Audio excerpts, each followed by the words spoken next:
and sentiment for silver is the highest price since 2011. It's 74. Wow. And neither of those is a top. And actually, they're an indication that it's got a lot further to run. And I've been saying for the last 2 weeks, my opinion, and it's all it is, an opinion. My opinion is silver's about to run.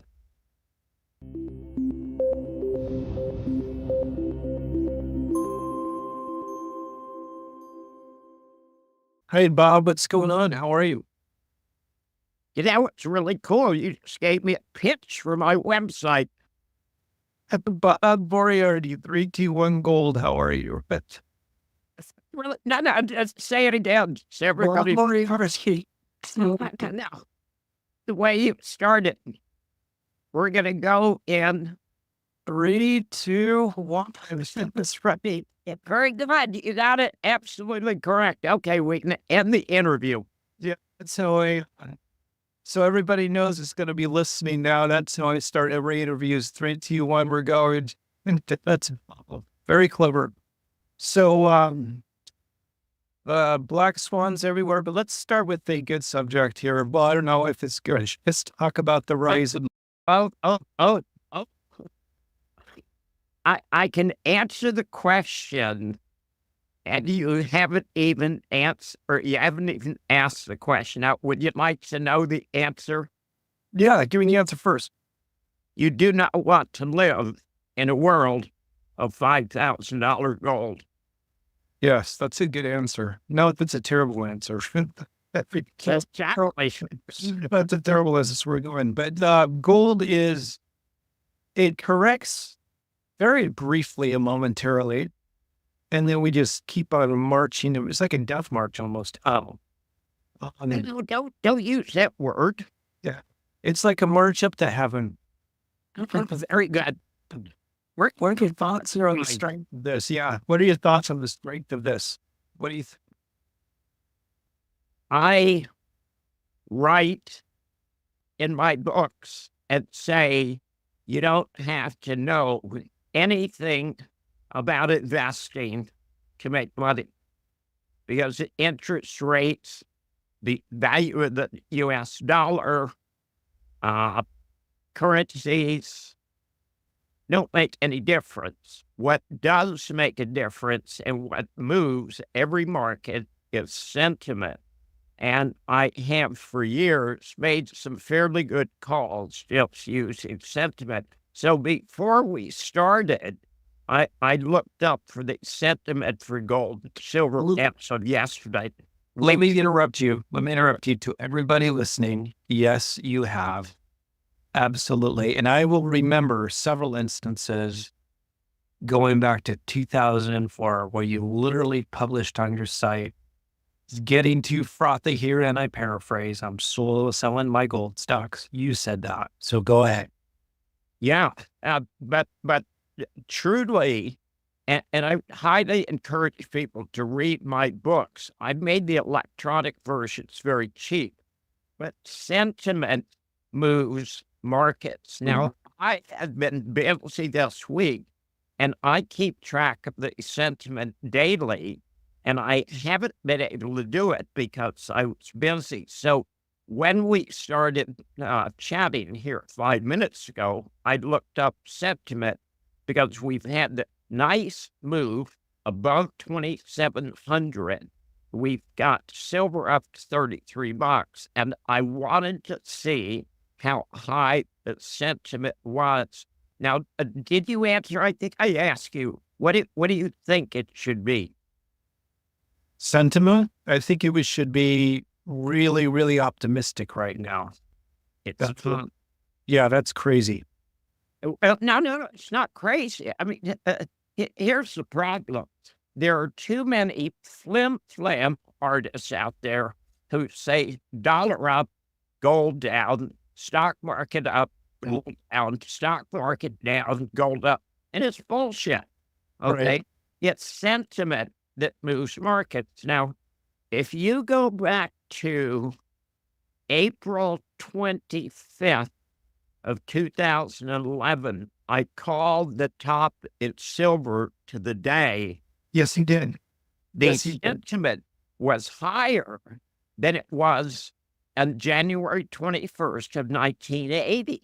Well, the top of 1980 was $50 an ounce. And of course, $50 was closer to being real money back then.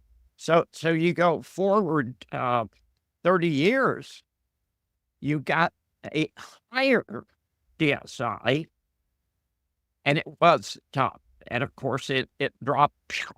Okay. There was Tell me about that real quick. You did. I want everybody to know that. I remember reading that and you nailed it. So, and I remember too, you got a lot of hate. I'm a contrarian. I want people to hate me. If they hate me, it means I'm correct. It's a guy who had written me about a month before, and he said, look, I've written this article about how great silver is, and I've had 600,000 views, and everybody thinks I'm the smartest guy in the industry, and you haven't published it yet. And I said, well, actually, I think we're due a correction fairly soon. Now, if you would give me an article about how dangerous it is to invest in silver at tops, I would print it in an absolute heartbeat. But the guy called me 700 different variations of stupid. And of course, I never heard from it after April 25th. But it's actually dead easy to do. When the sentiment gets above 90, you need to be looking for a top. And when it gets above 95, you're at a top. The sentiment for gold yesterday, after a near record high, was 81. The sentiment for silver that is nibbling at the highest price since 2011, is damn, now I've forgotten. I'm having a senior moment. Now, there's actually, we should talk about that for a minute. Please. Do you realize what an advantage you have when you get old and you lose your memory? You get to hide your own Easter eggs. Okay, sentiment for gold was 81, and sentiment for silver is the highest price since 2011. It's 74. Wow. And neither of those is a top, and actually, they're an indication that it's got a lot further to run. And I've been saying for the last 2 weeks, my opinion, and that's all it is, an opinion. My opinion is silver's about to run. Music to my ears. I think that's music to my ears because I'm an investor. But as you've mentioned, it's also scary because that means a lot of things are going on in the world, maybe. Actually not. Going back to my thesis, who cares? Who Right. cares about interest rates? Who cares about the value of the dollar? Who cares about the S&P? That doesn't tell you anything. There are two kinds of information that investors use, and they don't realize it is very important to segregate the two. There is signal and there is noise, and everything that's not signal is noise. Now, BSI is signal. The value of the dollar, whether we're going to war tomorrow, if it's not the price of oil, that's an indicator. Okay, but we're not going up because of the tensions, and we're closer to World War III than we've ever been. The U.S. wants it, Ukraine wants it, Israel wants it, and I fear greatly they're going to get it. But sentiment says, all by itself, gold and silver going higher. That's a great point, what you just said. You can separate that. It doesn't matter. It's really sentiment. That's what matters. So excellent. I want to talk about the BRICS because I have a very important meeting. Then I want to talk about conflict and de-escalation in the Middle East. But before we do that, I did this with a few other guests, and I'm doing it because people want to hear it. That's really it. Do you have a few silver stocks or gold stocks that you absolutely love that you'd care to mention for viewers? God, I hate to do that. I haven't bought all the shares I want to buy. Why don't you come back in a couple of days and answer me the same question? Nothing. No, fair enough. First of all, I will go on record. If you take gold, silver, platinum, palladium, and rhodium, and you want to invest in precious metals because you see a need for an insurance policy, and I see, it's just my opinion, the highest value of the metals is as an insurance policy against financial and geopolitical chaos. Yes. Of the five, silver, I think, is the cheapest, and platinum is the second cheapest. Now, if you go back 10 years ago, rhodium that was $10,000 an ounce in 2008 got down to about $600 or $700, like that. And I was banging the table at everybody that wanted to listen. And actually, frankly, the only person that listened to me was Fax. Fax hasn't got any money, so he's not rich yet. But rhodium went from, and this will give you an idea of the potential of silver, rhodium went from $600 or $700 an ounce to $28,000, and it's near $5,000 now. But since 1722, when platinum was discovered, platinum has always had a premium to gold, and it lost the premium about 5 years ago. So we've got $1,000 platinum, and we've got 2,700 plus gold.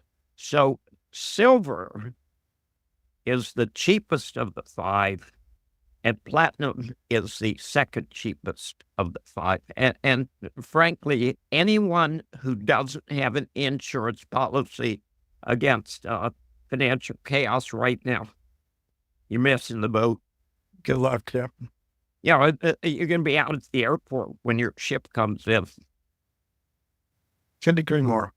But as to other investment opportunities, in relative terms, gold shares are literally the cheapest they've been since 1966. And in one of my articles and a couple of the interviews, there was a real good chart indicating gold shares should be the best investment for the next 5 to 10 years. And that's across the board. There are so many shares that you can buy under 10 cents. Now, come on, guys. If you can get 5,000 shares for $250, how much are you going to lose? Okay.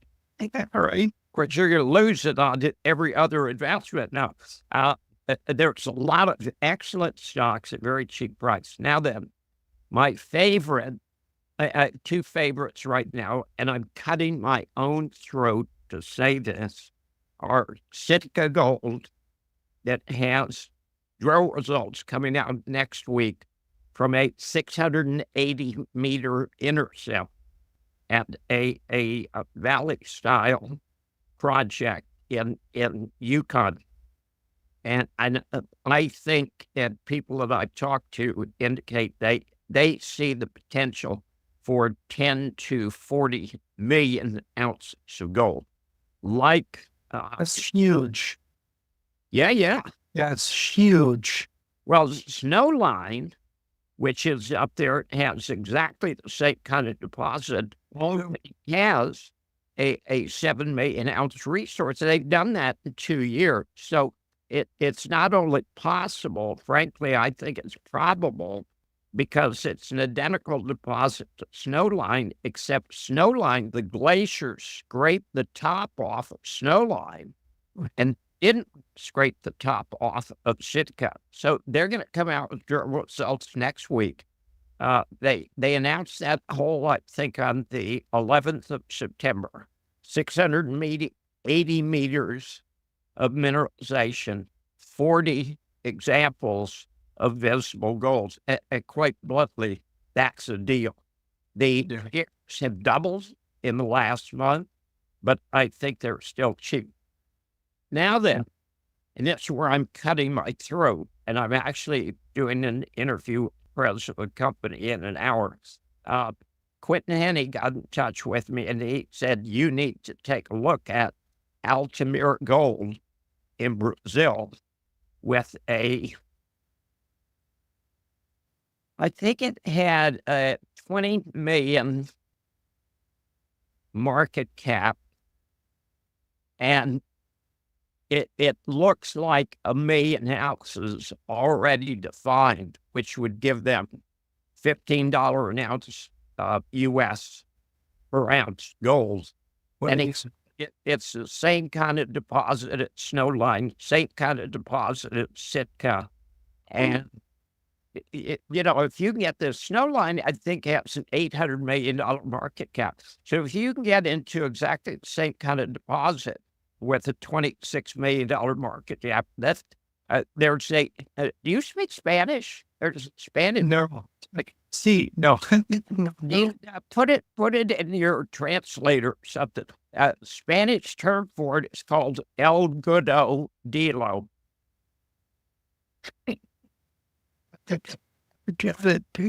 I don't speak Spanish, but I just need to learn some more Spanish. Yeah, sure. Un cerveza. Un cerveza. I don't know. You don't know what a cerveza is? No. That's disgusting. And how were you raised? Didn't your parents teach you anything? And it's Catholic. I'm joking. Un cerveza means one beer. One beer? Yeah, of course, you gotta have some Spanish. You gotta drink. Oh man, I'm completely there. Just there you go. You're speaking my love language. Okay, so Sitka Gold and Altamira for our listeners out there. You can mention more, but I think that's enough for help me think and do their own research. Strange enough that I will say this. There are hundreds of stocks that are going to go up 5 to 10-fold. And there are some real piece of crap stocks. And there's a stock, and I will not mention the name of this, but if you go back to 2008, when everything cratered, there was a Tanzanian gold stock that did a placement at 5 cents. They hit one good hole. They raised $2 million. The stock went to $5, and then the company went bankrupt. Yeah, I'm not surprised. Yeah, I'm not surprised. Well, the message is, if you buy a stock at 5 cents and it goes to $5, you really owe it to yourself to take some money off the table. Yeah. It reminds me of Briox. Remember Briox? Yeah. Right. Okay. Well, Bob, thank you for that. That is, thank you, and all of our listeners and viewers should thank you. That's number one. Number two is, let's talk about bricks here, because this plays into gold. This plays into everything, no matter where you're at on the geopolitical spectrum. We got an important meeting coming up in, I want to say it's next weekend. Correct me if I'm wrong. It starts 22nd. The 22nd. So it starts on Tuesday. Yeah. I knew that. I was looking at my calendar. You were just trying me. You want to see if I knew. Yeah, it's very tricky. Talk to me about bricks here. What do you think is going to happen? What research have you done? What are you hearing? It might be. Here's the deal. The fact that so many nations want to join BRICS, right, is extremely significant. Yeah. I talked for the last couple of years. There is a global war going on of the debt-based system of the West in conflict with the resource-based system of the East and the South. Every country that has had the world's reserve currency gets it for about 80 years. And the U.S. has had it for exactly 80 years, going back to Bretton Woods in 1944. There are several things that are really interesting to me that I think that people should look into. If you listen to Putin, or if you listen to the other leaders like Hungary, or India, or South Africa, the other BRICS nations, these are rational people talking about real problems. And if you compare that to anything that Kamala Harris says, or anything that Donald Trump says, were you aware? I didn't know this before. Were you aware that Donald Trump was an opera singer? Me. Yeah, exactly. But doing that last time, yeah. Now you're stealing my lines. I mean, that's not, I want to hear your lines. The reason how come you lines? You haven't got any lines. Yeah. But if you listen to both sides and they call leaders, you got Justin Trudeau say that we've got to stop out misinformation. And of course, misinformation is everything that disagrees with the government narrative. And I'm thinking, why did the biggest liars in the West come out and talk about misinformation? Hillary Clinton, who led the Russian conspiracy hoax, and the 51 intelligence professionals who signed a document saying it had all the aspects of a Russian disinformation campaign. Hillary Clinton's face belongs on every milk carton in the United States. She was the biggest liar. She destroyed tens of thousands of emails, private emails, that were under subpoena, and nobody did anything. And then John Kerry had one of the greatest lines that I've ever heard. John Kerry came out a few years ago and said, it's the wrong thing for countries to invade other countries that have done nothing to them. And I'm thinking, wait a minute. Were you talking about Iraq? Were you talking about Afghanistan? Were you talking about Libya? No, that's right. You were talking about everybody but the United States. Yeah. Yeah, if the United States invade, it's for a good cause.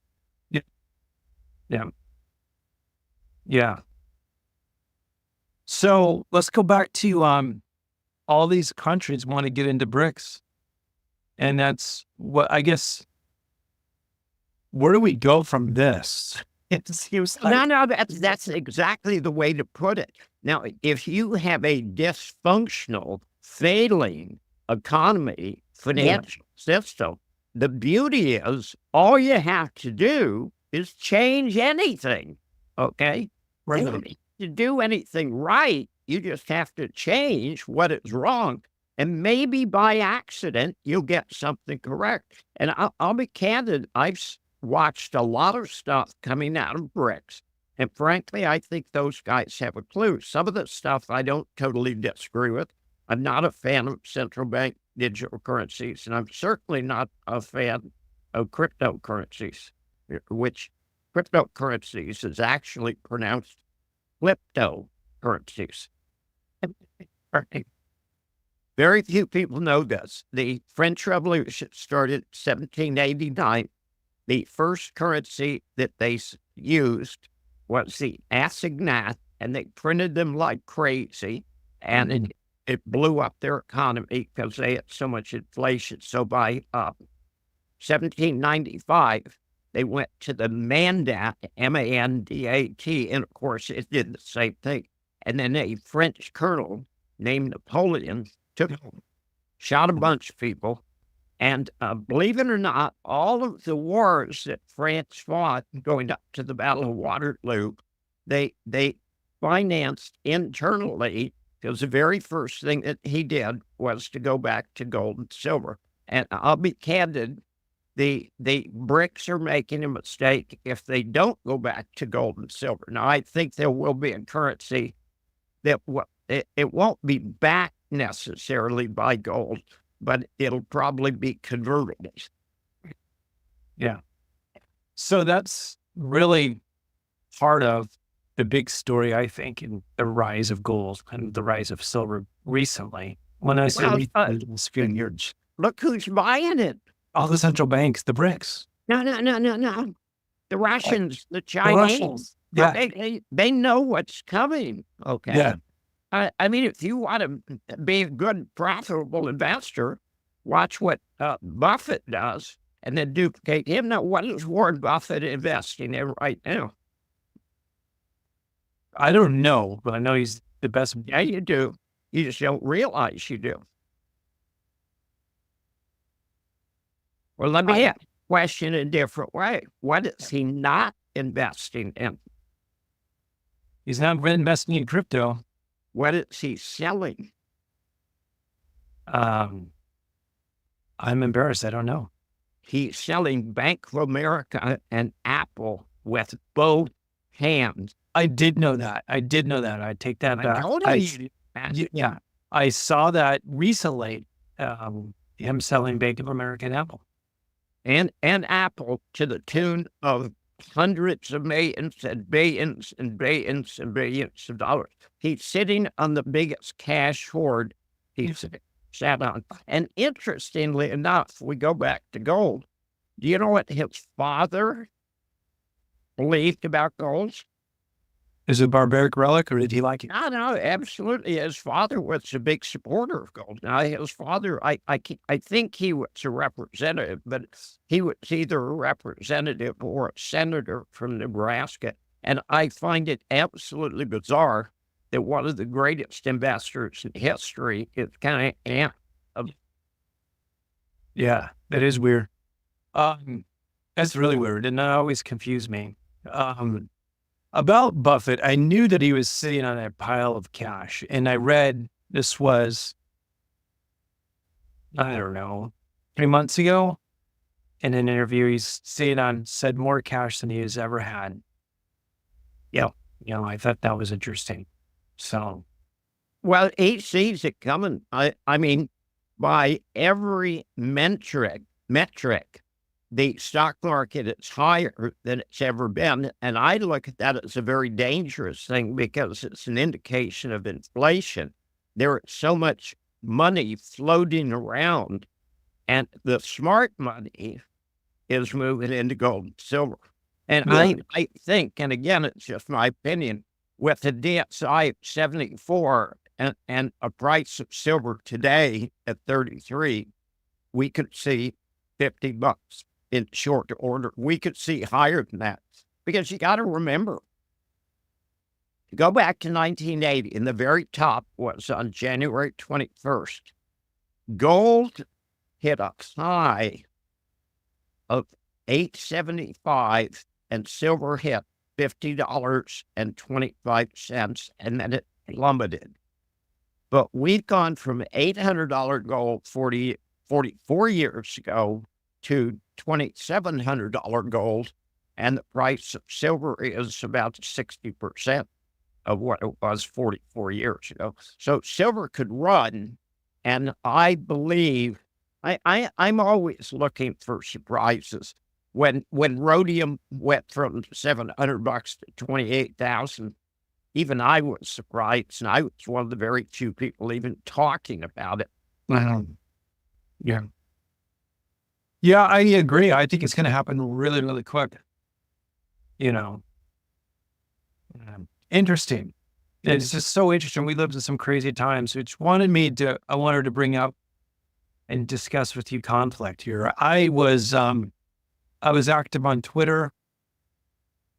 Over the weekend, and I'm pretty active on Twitter or X now as a lurker. And also talking to some people offline that I respect and admire, and they really confirmed what you said our last discussion. And you brought up China. They were confirming there's conflict coming really soon in the Middle East. And here's where it gets interesting. I've got a lot of people who get in contact with me, and I'm not going to say I've got all these great intelligence sources because it's not true. But a lot of people pass information on to me, and it absolutely looks to me like the U.S. military is fixing to do something. Now, let's analyze the war in Ukraine.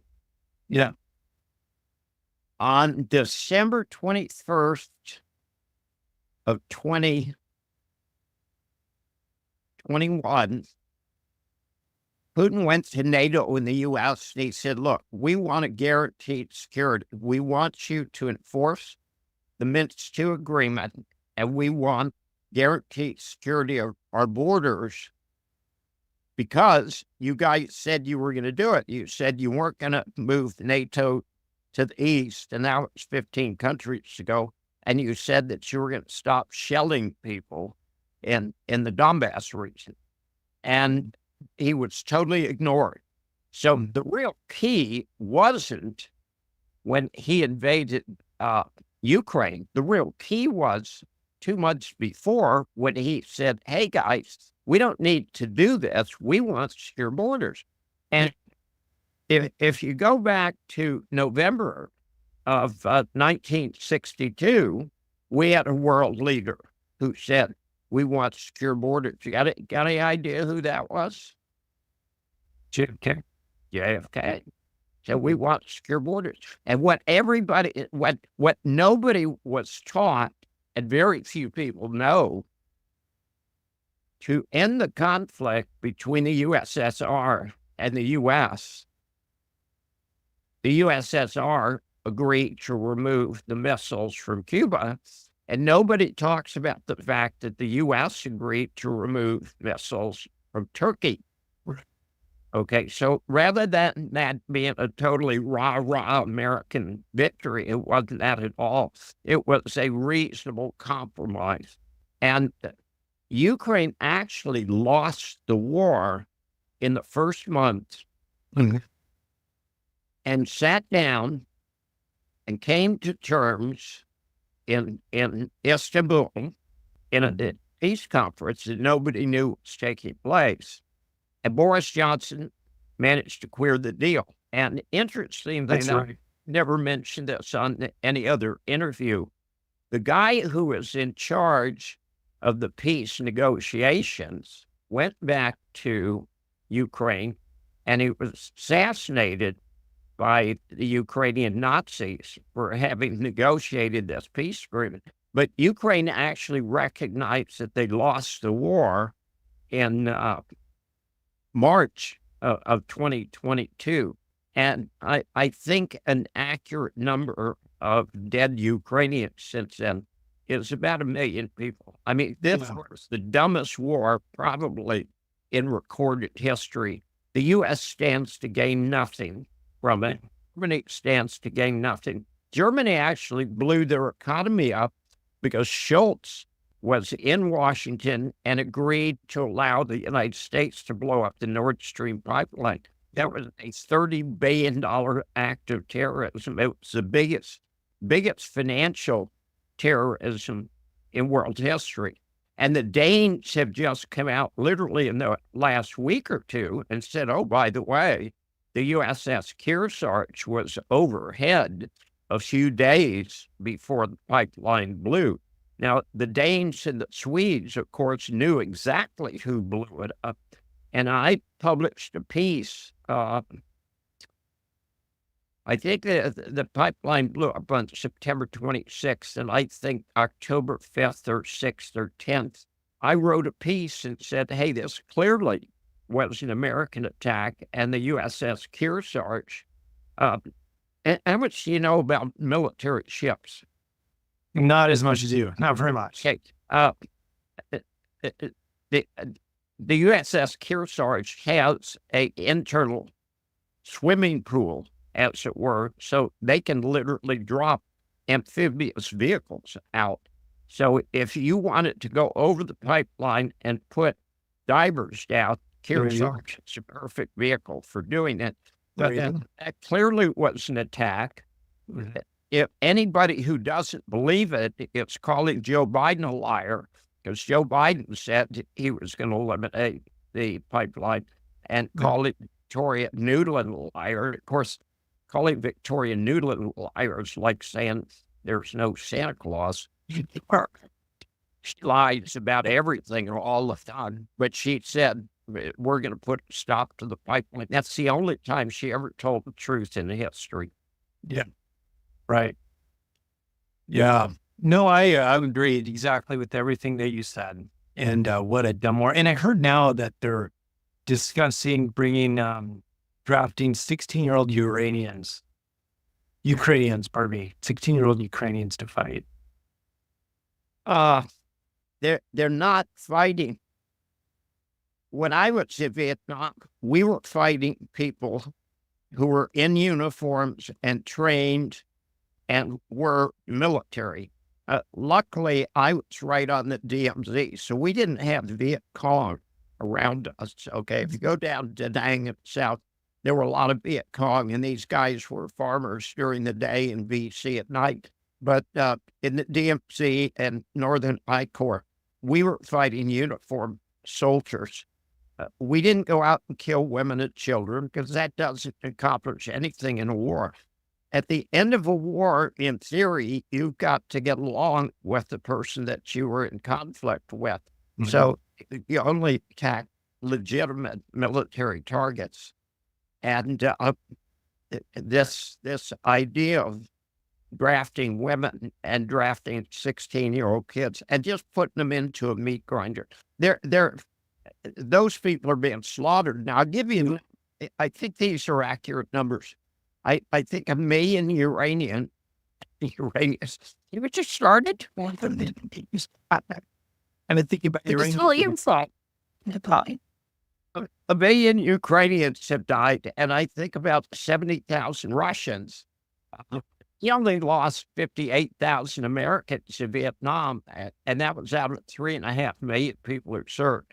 So while the Ukrainian numbers are horrific, the Russian numbers are pretty serious too. They've got a much smaller population, and it's not like World War II when 27 million Russians died, but 70,000 in a smaller population is a lot of people for war serves no purpose.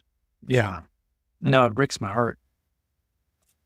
You're going to have to go soon, so I want to bring this up. I want to talk about this, and that's the Middle East. We've talked about it a lot since we've started talking, and I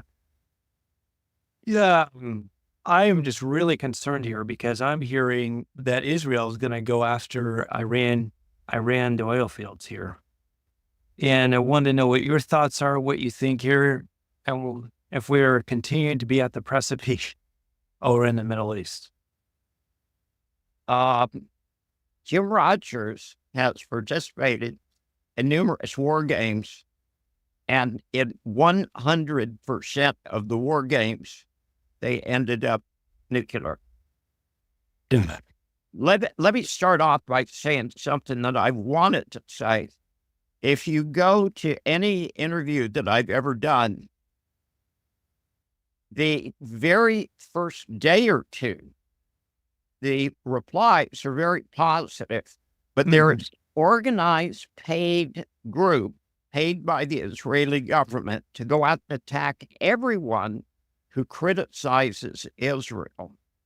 And I just did an interview a couple of days ago, and a guy was talking about genocide. 2 words, Geno, and then SIDE. And I thought, wait a minute, what kind of word is that? And he was saying, it isn't a genocide. Well, the ICC, the top criminal court in the world, calls it a genocide. It clearly is a genocide.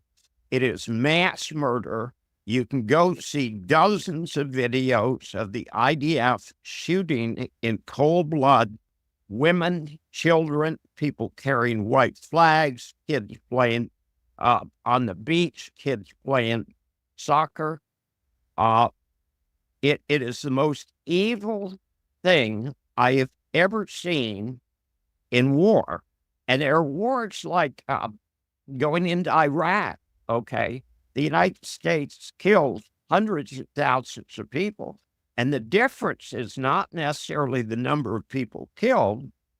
The difference is what is the government trying to accomplish? And frankly, the United States has killed millions of people since 9/11, and they're not doing it through evil. They're just doing it through sheer stupidity. This idea that we've got so much power. But Joe Biden is saying, well, look, Israel, here's the deal.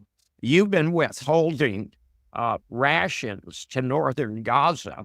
But Blinken actually went to Congress, and of course, Blinken's Jewish, okay? So he's defending Israel withholding rations. Israel is literally trying to create mass genocide, and a couple of 100,000 people in Gaza, and this is both Christians and Muslims, have died of starvation or died from the bombing. For the United States to ship 15,000, 2,000-pound bombs to Israel and then whine about Israel not allowing aid trucks through, it was really funny. This is cynical beyond belief. Biden came out and said, and this is the last day or two, and I think Blinken was the guy who actually announced it, Israel has 30 days to start shipping aid to northern Gaza. Now, what is the fatal flaw to that?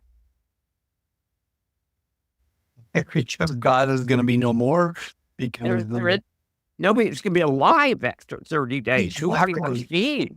Exactly. But this is evil, okay? Yeah. It is genocide, and anyone who supports it needs to go down to Walmart and they need to order a new moral compass because theirs is clearly broken. And the strange thing is, if you come out and say this, now, I didn't invent the word genocide. Okay, the UN came out and said it's clearly genocide. And the UN has said that what they're doing in northern Gaza is genocide. And the UN actually came out a month ago and said everything Israel is doing in the West Bank is a war crime. Okay, and Israel has 30 days to withdraw the illegal settlers, 750,000 of them.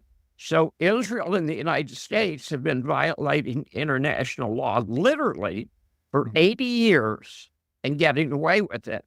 Now, if you here's the problem. Here's where it comes from. If a guy walks up to you on the street and he said, do you know that my fingernails are worth 1,000 of your lives? Well, what do you think? He doesn't have a high opinion of me. You know, you're dealing with someone who is clearly deranged. Okay? I don't give a shit if he said God told him that. Right. But these, if you watch the videos literally coming out of Israel, these are deranged people. Zionism is not a religion. It's not most closely associated with Judaism, which everybody would like you to believe. There are two forms of Zionism associated with religions. Which are they? The Jewish religion, I would assume, and then that's one. That's one. The other one is that they are still God's chosen people and entitled to that land. Yeah. What about the Christian Zionists? Yeah, absolutely. Okay. Now, the Christian Zionism actually started in 1830. Okay. And the Jewish Zionism started around 1890. But You're Which absolutely correct. I group, think that as a Christian man. Yes, you're absolutely correct. which group has more people in it? The Christians. And far more Christian Zionists. Now, the Zionists in Israel want you to confuse Zionism with Judaism, and if you're Zionism, you're against Judaism. That's false. If their Zionism was associated with a religion, it would be Christian Zionists. And if you actually look at the belief system of the Christian Zionists compared to the Jewish Zionists, one or both of them is clearly insane. Because the Christian Zionists think, well, they're going to rebuild the temple, Messiah is coming back, and everybody that's not a Christian Zionist is going to go straight to hell, and we're going to get raptured. And the Jewish Zionists said, well, we're going to rebuild the temple, and the Messiah is coming back, and everybody else who's not Jewish Zionists will be our slaves. So Christian Zionists are supporting the people who believe the Christian Zionists should be slaves, which is kind of irrational if you think about it. Yeah. I will support everything that you just said. And I say that as a Christian man. And I said this offline to my friends, other Christians, and as well as I said it online to Larry Johnson the other day. This is really bad theology and exegesis, and they're using it. When I say they, maybe that's the wrong word. It's to dismiss the atrocities. Yeah, exactly. That's exactly what it is. And there's some real evil stuff. Yes, absolutely. I joined the Marine Corps a week after I turned 18. I spent 6 years in the Marine Corps, went through flight training, went to Vietnam, came back. And of course, my parents had always said, you want to get a good paying job, you've got to go to college. So I had a very unusual career.